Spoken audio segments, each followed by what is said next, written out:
Le cri des pierres. Première partie. Chapitre 1. Jour J, 6h52. Je ne dors plus depuis longtemps déjà. Le soleil va se lever dans exactement 1 heure sur Weltausstadt Germania. Comme tous les autres jours de l'année, il sera la dernière personne debout dans cette mégapole. Chaque arien âgé d'au moins 12 ans, comme il est convenu de définir une personne, observe debout pendant 1 minute le lever de l'étoile du matin. Le serment récité pendant ce temps n'a rien en commun avec l'héliolatrie des peuples disparus des temps primitifs. Loué sois-tu, ô notre Fureur. Tu es notre guide. De l'aube au crépuscule, du berceau au tombeau, nous t'appartenons. Tu nous montres le chemin, et tous nous allons. Nous ne faisons qu'un. Un peuple, un empire, un guide.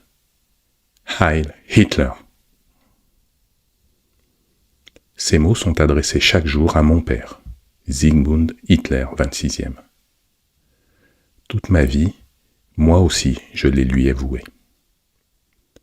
Aujourd'hui, je peine à réaliser que cette réification du moteur millénaire de la race aryenne se concrétise désormais à travers ma personne. Dans exactement 5h08, la capitale du monde deviendra le siège du monde nouveau.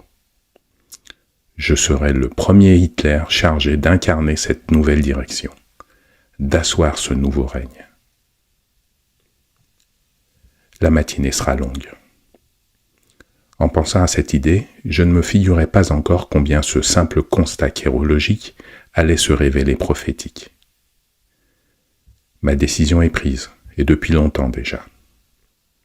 Depuis le jour de mon élévation, quand à mon tour je suis devenu, l'adolescent tout juste pubère que mon esprit habitait a découvert l'existence de l'hors-monde.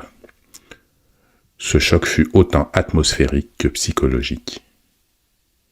Ce que mes yeux d'enfant ont donné à voir à l'homme que je suis devenu est à jamais gravé dans ma mémoire, ma conscience et la structure même de tout mon être.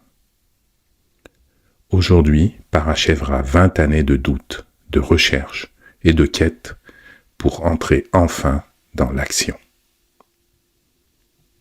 Depuis Adolphe, aucun de nous n'a vraiment été. De Ansgar à Siegmund, 26 générations d'Hitler, 26 vies pour réaliser le rêve d'un seul. En somme, 26 intendants usurpant tour à tour le titre de guide suprême. Aucun d'entre nous n'avons décidé de quoi que ce soit. Unseren Sieg, le 2e et dernier écrit connu à ce jour de notre premier Führer, n'a laissé aucune place active à ses successeurs. L'empreinte du fondateur est omniprésente, intemporelle, jusqu'à ce que 1000 ans soient achevés. Jusqu'à ce jour. Père avait souffert de ce devoir de silence complice à chacune de ses déclarations officielles. Bien entendu, comme tous les autres, il a tenu son rang en restant scrupuleusement au pied de la lettre. Seule la garde du Upanishad savait. Leur fonction de prêtrise leur conférait le privilège de pouvoir lire les écrits sacrés dont ils étaient les gardiens. Ces hommes, par contre, n'avaient le droit que de se taire ou de mourir. Siegfried Veda était le dernier d'entre eux. Il a donné sa vie pour que je puisse vivre la mienne ce jour d'été de mes 13 ans. Au nom de sa foi, je me dois de découvrir cette vérité et de la restaurer à sa place légitime dans l'histoire de l'humanité. Puisque la voix du Führer est à présent libérée, ma vie sera consacrée à bâtir le seul futur à venir, le mien.